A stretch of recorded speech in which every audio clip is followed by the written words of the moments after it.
Welcome to the PlayAbly podcast, where we dive into the art and science of gamification, customer engagement, and driving conversion. Whether you're an e-commerce brand, a marketing innovator, or just curious about the future of interactive experiences, you're in the right place. At PlayAbly, we specialize in turning passive audiences into active customers through shoppable games and playable experiences that transform how brands connect with their customers. Thanks for listening. We're back with a special episode of the PlayAbly podcast. We are interviewing Ivana. Ivana has created the brand Playfield, which you may know from our recent case study. We'll link it in the description. I wanted to talk to her because she is an amazing founder of a DTC brand. Ivana, welcome to the show. Yeah, thanks for having me. Excited to be here and Happy New Year. Happy New Year. I'd love for you to start with some background about your journey to founding Playfield. What inspired you to launch a DTC brand?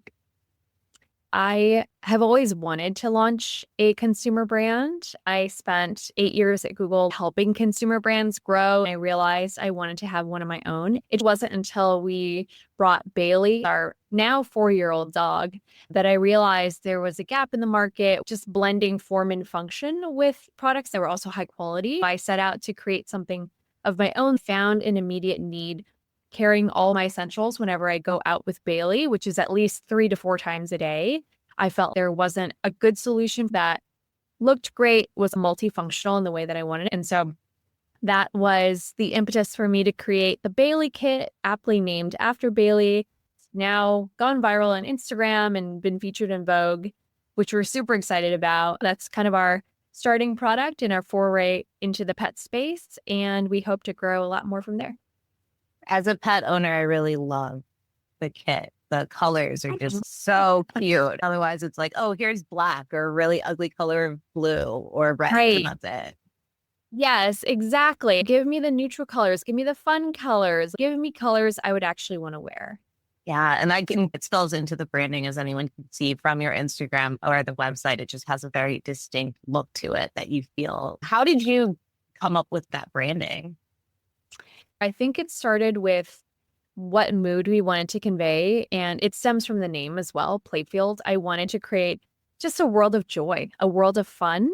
And to me, that's synonymous with bright colors and really bold colors. Is personally not super into pastels, wanted to be a lot more expressive in what we were putting out there. Strong inspiration from flower fields. And slowly but surely, the Playfield world came. I love it. How has that evolved since you started? I think it has evolved to some degree. We had a specific vision, but it's been fine-tuned. And we recognize that where we fit in the space now is by creating human-centric accessories for dog lovers.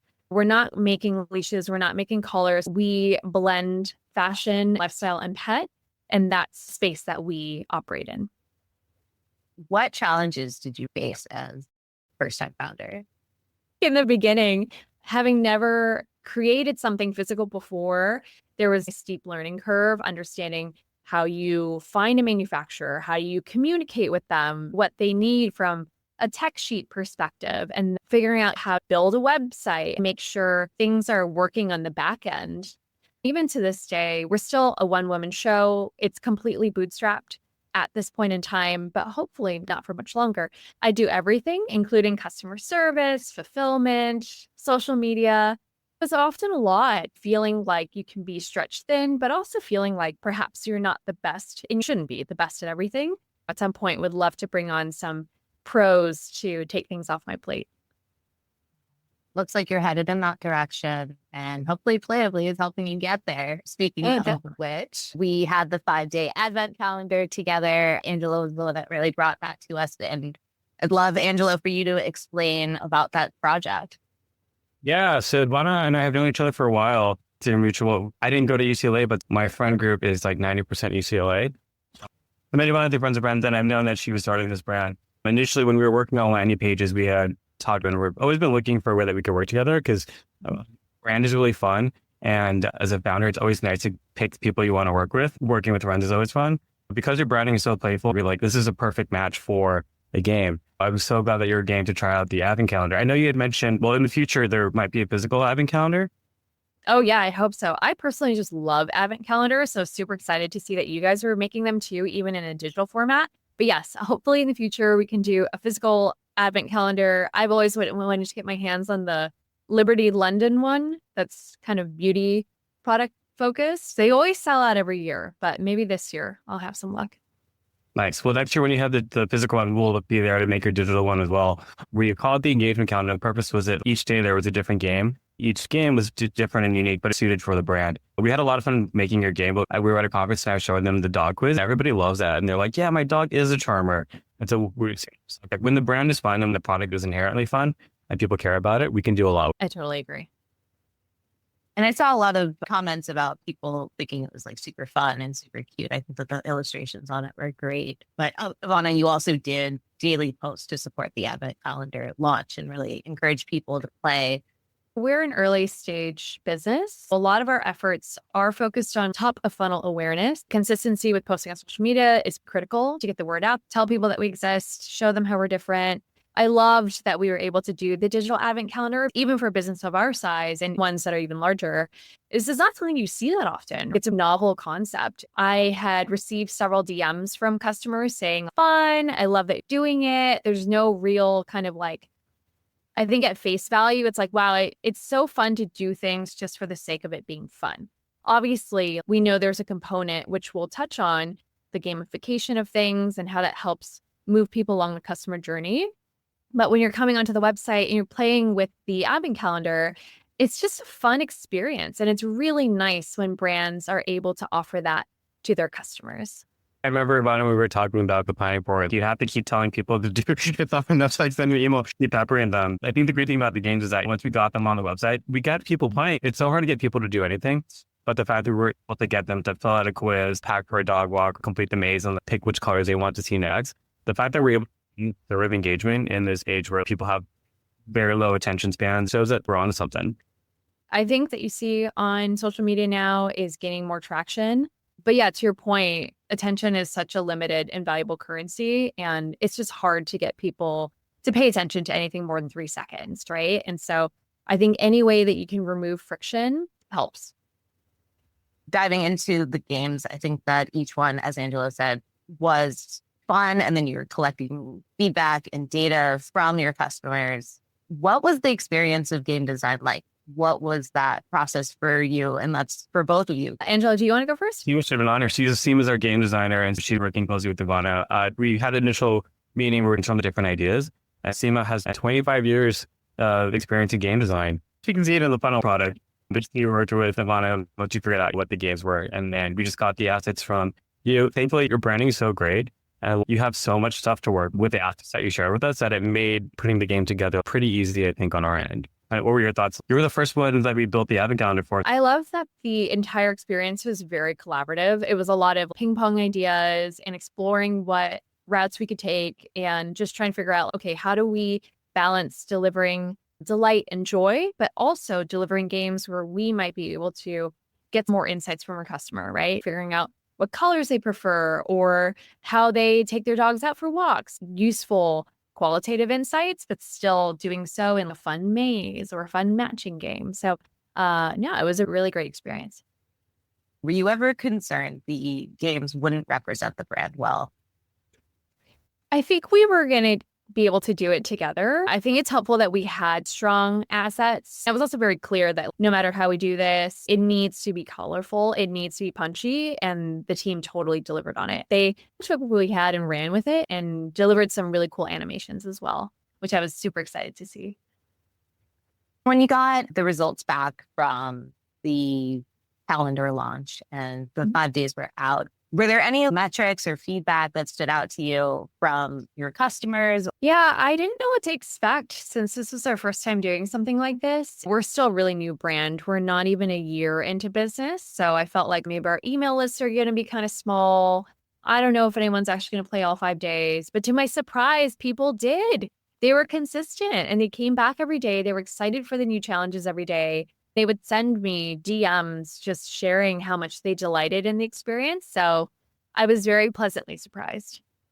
I just thought we're working with another brand who they want to do kind of like a similar calendar, but for a birthday. So we could definitely repurpose. When is Playfield's first birthday? We could do like an anniversary countdown date. In April 4th. Does it feel like a year? Does it feel longer? It probably feels longer. Feels longer, but it also feels like it hasn't been quite a year because there's so much I want to do in the first year. I'm like, no, I still need these couple months to hit those milestones before I can call it a year. You're marketing the whole time, you're doing customer service, you're planning everything out for the brand. How do you separate your time? I think I'm completely disorganized. I would love a better system. I've tried everything. I've tried Notion, project planners, but I find that keeping that organized is its own job. So now I keep it simple, have a Word doc where I dump all the things I need to do, then get that sorted into what's actually going to drive meaningful impact in a measurable way and what's urgent versus the whole matrix of urgent and important. Definitely prioritize that. I'm overly optimistic about what I can accomplish in a day, so I often punt things down the week. Calendar blocking is a big way I think about my days. I'm trying a new thing where I dedicate a full day to one specific type of task. If it's content creation or social media work, dedicate a day to that. Then product development is a whole other day. Sometimes attention gets pulled. You get an important DM or a customer support email. You have to pack orders as well. So it does get difficult, but I'm hoping that as we grow, I can develop better discipline around that. Actually, with everything that you're doing, it's so left brain and right brain. Most people usually end up in one way or the other. It sounds like you're really great at the organization part and the business part. How do you stay creative and ensure that the messaging always resonates with your audience and you come up with new ideas? It's a fine balance of trying not to copy what's out there. It can be very tempting, especially on social, when you see that video performed or that brand is popping off. If it's not natural to your inherent brand, it's good to distance yourself. I actually have a post-it on my monitor. It says, focus on your lane, keep it simple, silly, make magic happen. But yeah, I think on creative days, I actually like to leave the house. So I go to a coffee shop next door. I think changing the environment is really important. I'm still looking for ways to incorporate inspiration from other industries, like interior design or in fashion, kind of seeing what's happening there and not focusing too exclusively on pets. Trying to broaden the horizon. That's how I find I get more creative inspiration. I really like your last video with the balls. Sometimes it's just ad hoc, unhinged content. Yeah. How does the ad hoc perform? Sometimes the thing that you don't expect to perform actually does. And then the thing you hope will perform doesn't. So that's why it's important to be consistent and just take more shots on goal.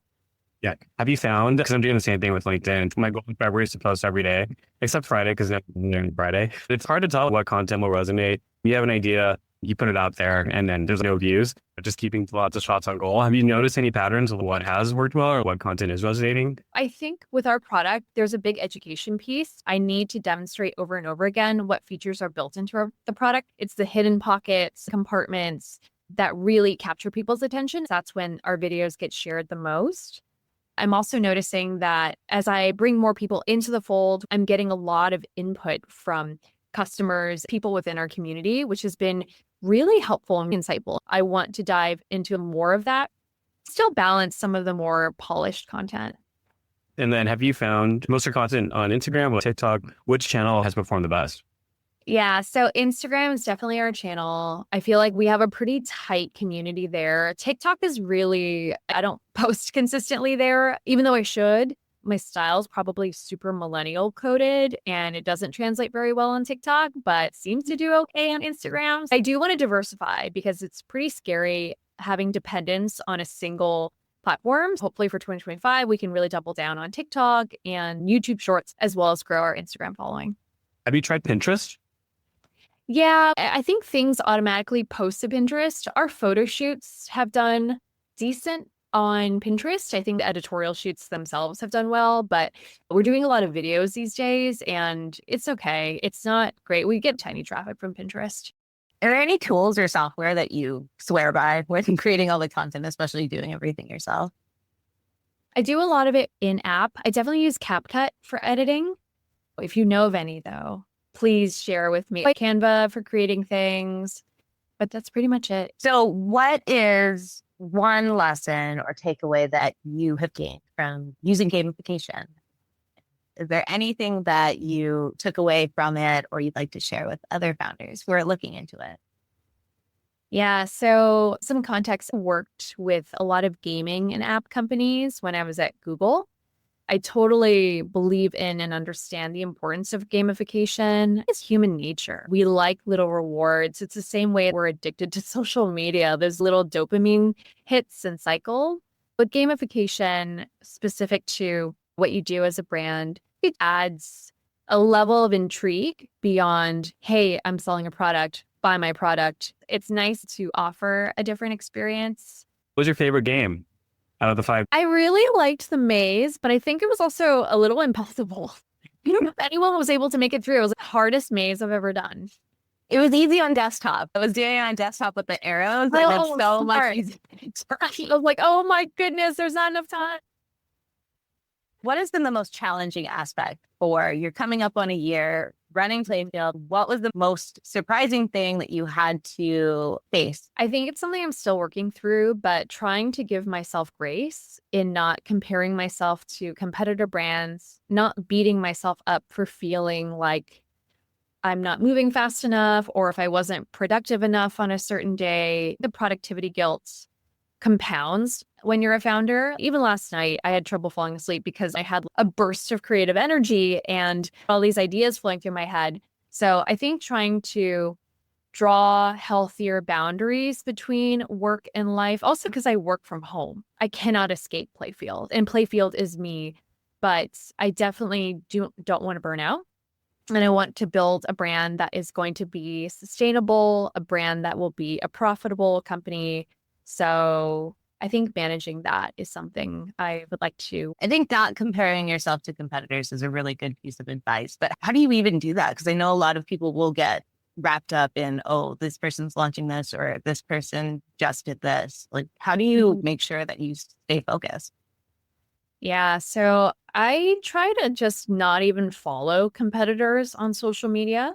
I think that's one thing. And just being really clear with myself too, that we're different businesses, different goals, different paths. We're not externally funded either. So there's just so many things that we cannot do at this point in time that it's not helpful to compare. But I think on the flip side, when we initially launched the company, it was such a different angle than what you were seeing within the pet space. And that was just in trusting my internal intuition and following that specific vision that I think it helped us quite a bit in the beginning and even now.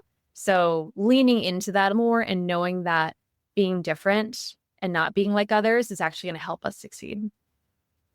Do you do any A/B testing when you have a lot of ideas and you're trying to launch them with content? Just trying to put as much as it out there and see if it hits. With anything else with your brand, do you do testing or is it just go with the gut, commit and go with it?